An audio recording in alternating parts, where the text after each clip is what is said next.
4 years ago, myself and two others had taken the city of Aberdeen to court on the mistreatment of the homeless people that were living on the river in Aberdeen, Washington. And I was not going to get involved in the lawsuit until I found out what this homeless camp looked like. I found out that I had family on the homeless camp, and the mayor at that time said that we had to ask the city and the mayor for permission to go down to this homeless camp to check on family and friends. And they put a steel gate up where you couldn't go in. You had to ask for permission. The police had to let you in. Asked the mayor for permission to go on the homeless camp. And he told me no. He said I did not belong there. And if I wanted to do any native kind of ceremony, people were asking me to smudge. That's part of our culture. Get rid of the bad spirits. And so I was going to smudge. And the mayor said if I had any Native American ceremony, do it off grounds. So I contacted the main person that was on this lawsuit and said, I want to be on the lawsuit with you. We took the city to court, and the judge said, you cannot tell somebody that they do not belong on this land, especially a Native American. So we won the lawsuit, and we were allowed on grounds to go down there and check family. I did get to smudge. And then 4 months later, we took the city to court again, and we got 9 plaintiffs from the homeless camp because we didn't believe that they were being treated fairly. They weren't allowed to have family or friends come down to the homeless camp to, check up on them. And so we took the city to court again, and we took them to federal court in Tacoma, Washington, and we won that lawsuit also. I would call the news stations. I would call the newspapers and the radio stations, and the news people would come down to Aberdeen. And when we joined the lawsuit, I had Brother Rudy help me make a speech on why I was joining the lawsuit, why I felt it was right to join the lawsuit. And I did not want to sound quirky, so I came up here, and Brother Rudy helped me word it correctly on what I could say and kind of but be a little more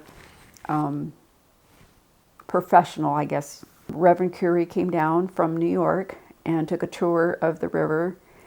And then another bishop from Washington, D.C. came down. And so they had, just a couple months ago in April, they had a Poor People's Campaign. And these two reverends said, we definitely want Miss April Obi to go. And I got my house egged. 3 bags of crushed glass was thrown in my backyard. I had a blind dog at the time.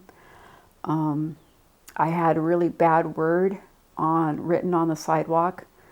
I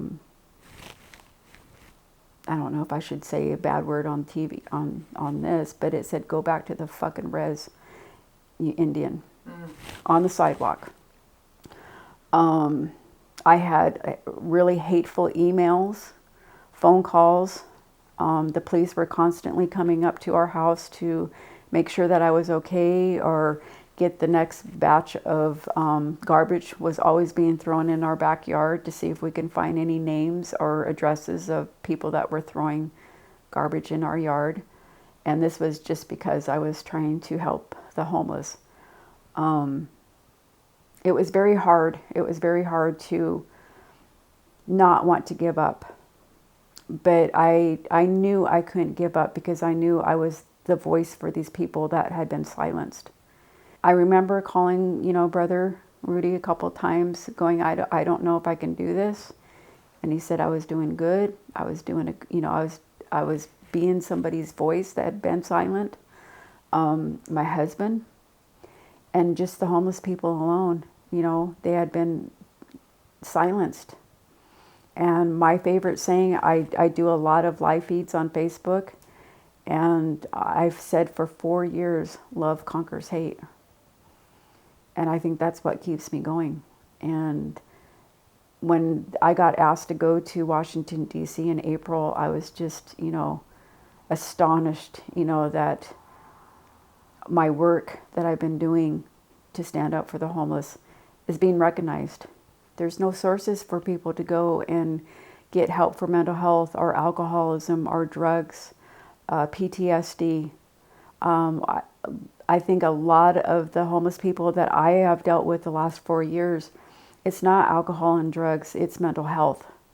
And we don't have the sources for mental health. Housing, we don't have, low-income housing. I've been helping a gentleman for, over a year trying to get into an apartment. He gets $900 and some a month, and he can't find low-income housing, and he has heart conditions.